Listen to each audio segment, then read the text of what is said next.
और इस बीच बड़ी खबर, ग्वालियर से लापता अर्चना तिवारी से जुड़ा बड़ा अपडेट। ग्वालियर के सिपाही ने अर्चना का टिकट कराया था। सिपाही ने इंदौर से ग्वालियर तक का टिकट कराया था। दरअसल भंवरपुर थाने में पोस्टेड है सिपाही राम तोमर। जीआरपी ने सिपाही राम तोमर को हिरासत में ले लिया है। 13 दिन से अर्चना गायब है और 13 दिन हो गए अर्चना को गायब हुए। कटनी की अर्चना तिवारी की तलाश लगातार की जा रही है। अर्चना के बारे में अब तक कोई सुराग नहीं मिल पाया था और अब एक लीड मिली है ये कि एक सिपाही है जिसका कि इंदौर से उसने टिकट कराया था। भंवरपुरा थाने में पोस्टेड सिपाही राम तोमर ने अर्चना तिवारी का टिकट कराया था घर जाने के लिए, कटनी जाने के लिए। और क्या एंगल है, क्या इसके पीछे तथ्य सामने आते हैं, देखने का विषय होगा। फिलहाल आपको बता दें कि राम तोमर नाम के एक सिपाही ने अर्चना का टिकट कराया था और अर्चना करीब 13 दिन से गायब है। सुशील हमारे सहयोगी इस वक्त हमारे साथ जुड़ गए। सुशील, ये एक लीड मिली अब तक 13 दिन में कि कोई राम तोमर है जिसने अर्चना का टिकट कराया था। कोई जानकार है, मित्र है, कौन है, क्या डिटेल मिल पा रही है? बिल्कुल, देखिए, भोपाल जीआरपी टीम ने ग्वालियर पुलिस को संपर्क किया था और उसके बाद ग्वालियर जिले के भंवरपुरा थाने में तैनात सिपाही राम सिंह तोमर को हिरासत में लिया पूछताछ के लिए। और जीआरपी को ये सूचना मिली थी कि राम सिंह तोमर जो भंवरपुर थाने का सिपाही है, उसने इंदौर से ग्वालियर के लिए अर्चना तिवारी का टिकट कराया था ट्रेन का। और इसी जानकारी के बाद चूंकि अर्चना को लगभग 13 दिन हो चुके हैं लापता हुए, तो उसकी गुमशुदगी में बड़ा खुलासा हुआ है। अब जीआरपी को जैसे ही सूचना मिली थी कि राम सिंह तोमर नाम के सिपाही ने इंदौर से ग्वालियर आने के लिए अर्चना तिवारी का टिकट कराया था, सिपाही को हिरासत में लिया गया है, पूछताछ की जा रही है। और ये भी जानकारी मिली कि अर्चना से सिपाही की लगातार बात भी हुई थी।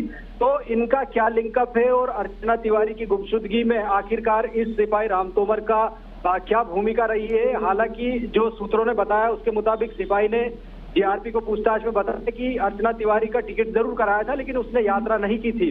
तो अब कई पेच है अर्चना तिवारी की गुमशुदगी में और उसका कनेक्शन ग्वालियर से निकला है। ग्वालियर जीआरपी की टीम ने भोपाल की मदद से इससे पूछताछ शुरू कर दी है और पूछताछ के बाद कई अहम जानकारियां सामने आ सकती है और अर्चना की गुमशुदगी में महत्वपूर्ण एक कड़ी हो सकता है ग्वालियर का सिपाही राम सिंह तोमर। लेकिन बड़ा खुलासा है, अब जीआरपी सब मसलों पर पूछताछ कर रही है कि आखिरकार अर्चना से सिपाही राम सिंह तोमर का क्या कनेक्शन था, किस तरह के क्या इनके संबंध थे। ये सारे तफसील से जानकारी हासिल करने के लिए जीआरपी की टीम लगातार सिपाही से पूछताछ कर रही है। लेकिन बड़ा खुलासा है, 13वें दिन एक लीड हाथ लगी है जीआरपी के, जिसमें गुमशुदगी के लिए लगातार जो प्रयास किए जा रहे हैं तलाशने के। अर्चना तिवारी के जो इंदौर से कटनी के लिए ट्रेन से रवाना हुई थी लेकिन बीच रास्ते में लापता हो गई थी। तो निश्चित तौर पर अब इससे पूछताछ के बाद कई और जानकारियां सामने आ सकती है। लेकिन बड़ा खुलासा है कहीं ना कहीं 13वें दिन बाद अर्चना का जो सुराग मिला है। निश्चित रूप से। लेकिन सुशील, ये हिरासत में लिया गया जो राम तोमर है, क्या इसके बारे में भी कोई डिटेल है? क्या और किस तरह से ये अर्चना के संपर्क में आया था? क्या परिवार को ये बात पता है? परिवार की तरफ से क्या अब ये सूचना उन्हें दी गई है क्या? देखिए, अभी तक इस बारे में जीआरपी ने किसी तरह की कोई जानकारियां नहीं दी है, क्योंकि ये जो सिपाही है राम सिंह तोमर, ये ग्वालियर जिले के भंवरपुरा थाने में तैनात है। भंवरपुरा थाना ग्वालियर से लगभग 70 किलोमीटर के दूर है, इंटीरियर में है, ग्रामीण इलाके का थाना है। तो अर्चना से किस तरह से इसकी पहचान हुई थी, क्या इनके बीच संबंध थे, क्यों इसने अर्चना का टिकट इंदौर से ग्वालियर का कराया था, उसके बाद जब पूछताछ में इसने बताया कि अर्चना ने यात्रा ही नहीं की, तो क्या वाकई में सच बोल रहा है, अर्चना ने यात्रा की या नहीं की। तो अब जीआरपी ने रेलवे से भी इसमें मदद मांगी है कि वो ये बताए कि आखिरकार जिस टिकट को रिजर्व कराया गया था इंदौर से ग्वालियर के लिए, क्या उस टिकट पर, उस सीट पर उस दिन अर्चना ने यात्रा की थी। ये सारे बिंदु है जीआरपी की जांच में जो लगातार जो है पूछताछ के दौरान सामने आएंगे। लेकिन निश्चित तौर पर एक बड़ा खुलासा है, अब उम्मीद है कि कहीं ना कहीं अर्चना का सुराग जल्द ही मिल सकता है कि आखिरकार अर्चना गई कहाँ है।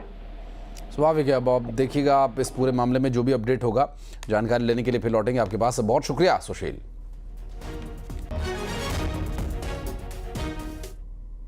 उज्जैन में निगम कमिश्नर